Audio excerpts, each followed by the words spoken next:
week 11 must be the best week we are going to have in the Premier League, especially looking at the teams that are going to be playing together, the teams that are going to be challenging each other in terms of what's going to be happening. And I'm really, really excited because we have some big teams that we need to keep an eye on. How are they going to perform? How are they going to do? So, of course, in this video, we're going to make it interesting. We're going to talk about what we expect from the games and talk about what we should be able to see from the big teams and what you guys can be excited for. So let's get to the Premier League roundup of all the games that have been played. So this game week 11 starts with Tottenham Spurs hosting Manchester United in a game which is going to be a mouth-watering clash. Remember, this is the first meeting of them after that Europa League game which was played, which United lost to Tottenham Spurs. Then, of course, Everton in a goal rush, which we're going to be seeing very, very soon. Everton will be playing against Fulham, and we will see the Hammers also playing against the Burnley. Sunderland host Arsenal.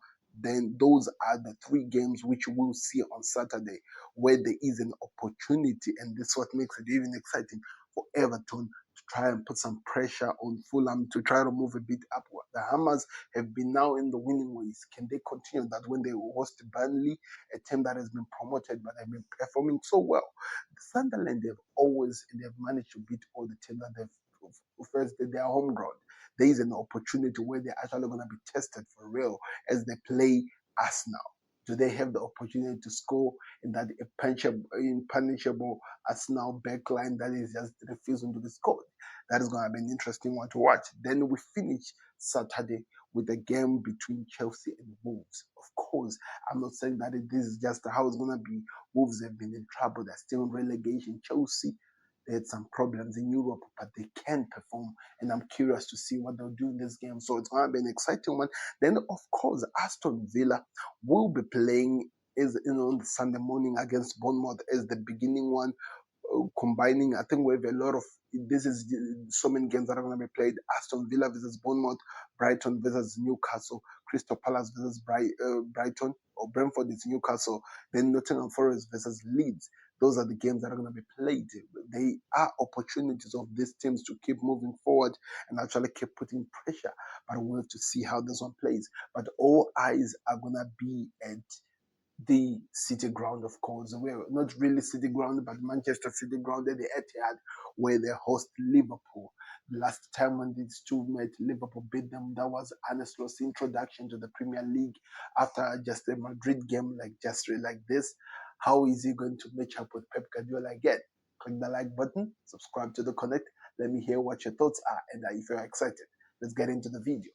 So, like I said, we are starting so big in the Premier League this week, and I'm really, really excited because there's a lot of things that we can hope for looking at the game. How is it going to be played?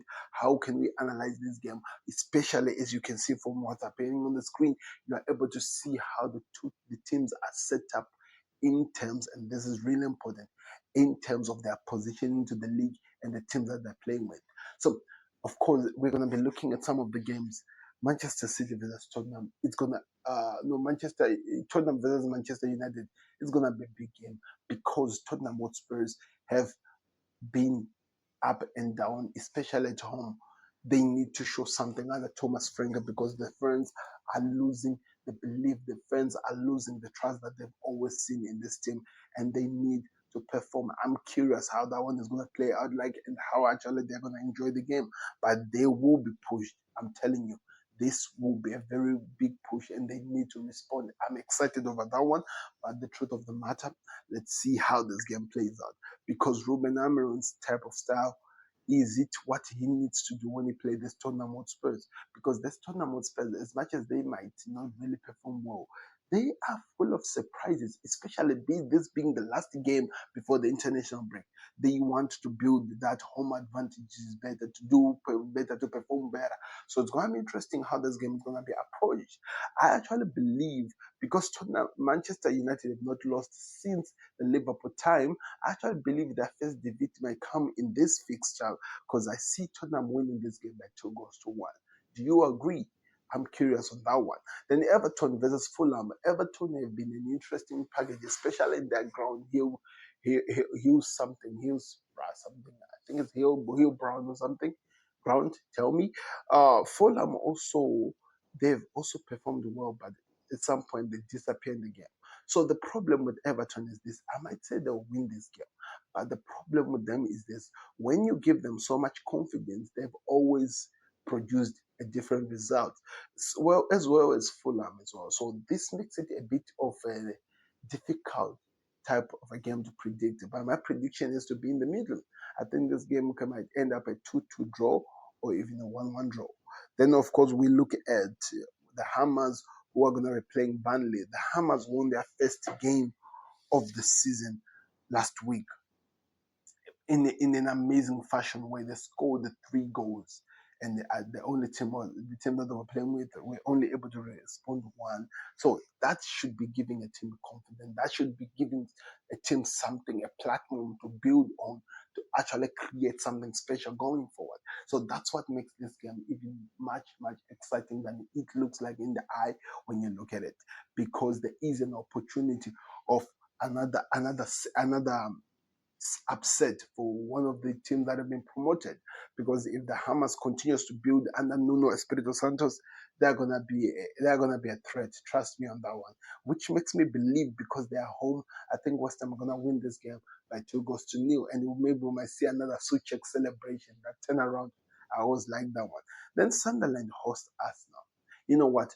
I don't want to lie to you. Number 4 in the Premier League, they just look like one of those teams that nobody could predict that they'll be where they are, but they are a problem to the Premier League. They can deal, the other teams cannot deal with what they offer, and that's what makes it exciting. But in what do you do when you face a team that are very good at dealing with what you offer, but also on top of that, they have a special thing that they offer as well in terms of their set pieces. Arsenal set pieces for the past 3 years have been one thing that the whole entire um, football world have failed to discover the best way to deal with it. That's what makes it even more exciting and interesting. Hence why I think, as much as Sunderland will put a fight, I don't think they have enough in their arsenal right now to deal with a team like Arsenal. So my prediction is Arsenal win this game by 2 goals or 3 goals to nil. They are not conceding, people, but to nil. That's what I have to say. Chelsea playing against Wolves in a game which Chelsea, it's a must win. Wolves are still managerless, so there is an opportunity to get something out of this Wolves team. But also being managerless doesn't mean that they don't have somebody who's standing behind and helping this team. So there could be a new manager bounce, even though it's just an interim manager. So I'm curious to see how this game plays out. My prediction is that Chelsea goes back to winning ways. They win this game by 3 goals to 1. Sunday is some interesting games. Aston Villa versus Bournemouth. Aston Villa, after losing to Liverpool at Anfield, they need a comeback. Bournemouth, after losing at the Etihad against Man City, they need a comeback. Don't you think this is the perfect game which we will see some interesting revenge, and we'll see who has the most power?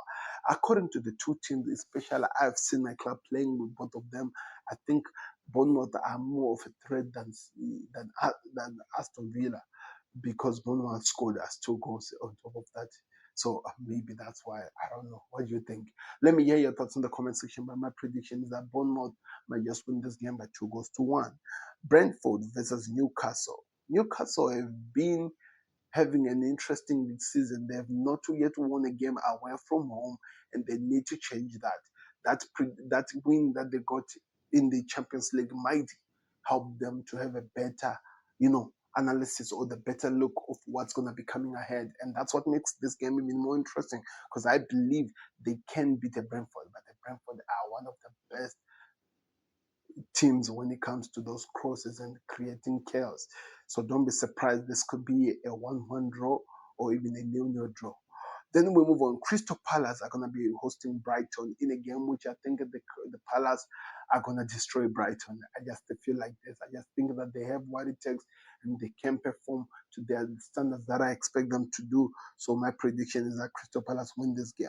Leeds versus Nottingham Forest versus Leeds. Remember, Nottingham Forest have a new manager, Sean Dyche, who looks like he's enjoying his time, and Leeds United have not been in a good path there right now, so they need to rise. My prediction is this could be a Nottingham Forest win. Then the last game, and I think that's the only game that is Gonna be exciting. The second big game of the week, where Liverpool host Manchester City, or Manchester City host Liverpool at the Etihad. Liverpool have been in that crazy zone where things have not been working well for them. It's been difficult for them to even get a run of games actually build up so that they create something. And they're going to be playing a Manchester City team that are really high in belief, especially with what they just did to Dortmund in the Champions League, but also what they did to is it Bournemouth in the Premier League. This team was also one of the most difficult teams to play, and they beat them. That gave Pep Guardiola team confidence. And Pep Guardiola has already said he's ready for this game. He's really excited over it. Maybe it's just to play some mind games, but he's really speaking of how ready he is of this game. So that makes it even more scarier than when you think about it. But there's a lot of things that we have to also consider in this game. This game could go sideways fast. Sideways because of the threats that Liverpool offers in terms of attacking threat. Because as they do that, as they go forward, as they try to test everything that is there, it could leave so many things unturned rather than what we have seen. So the most impressive thing that Liverpool have done in the last two games at which they've won, they've kept a clean sheet. If you've been watching Liverpool this season, a clean sheet has been their kryptonite. What is the thing that has helped them to do so? Some people say that the introduction of familiar players, Bradley and Andy Robertson, playing together alongside that midfield three of Gravenberch, McAllister, as well as Soboslai. The thing also has been told Gravenberch is that he should stay a bit more deep. He should only attack in some certain occasions, but should stay deep. As well as Soboslai, knowing how to break attacks before they even start, knowing how to go and put pressure in terms of the games before they even happen something. Of course, you can still see that some certain players, for example, in the Champions League, Beats maybe sometimes misses the opportunity to help out the teams in terms of defensive things that they can still work on. But if they have a Gakpo, he knows his movement where it's supposed to be, which makes the game even more exciting. So there is a lot of things that can happen. City are the favorites. Let's not get that out of the way. They are the favorites in this game. Why are they? Because they have been performing well. They've been building. Of course, they dropped some few points, but they've been building a certain way of actually approaching the game. And as well, they've been scoring for fun. How does Liverpool stop them? Do they play the way they did against Real Madrid? Either high press. If it's not high press, there is a low. There's a deep line press to stop the strike force, or maybe introduce the low block because Pep Guardiola wants to have some excitement in that midfield. So there is a lot of things to look at, analyze, and see how the game goes. But I'm curious to see how the manager of Liverpool, Arne Slot, will get the job done. My prediction is Liverpool win this game by 2-1. Let me hear your thoughts in the comment section. So, of course, all the games have been predicted, all the games have been analyzed, they've been talked about. What are your thoughts? Let me know in the comment section. I've been your host, Sam, and I'll see you on another one. We're out. Peace. Subscribe to the comment.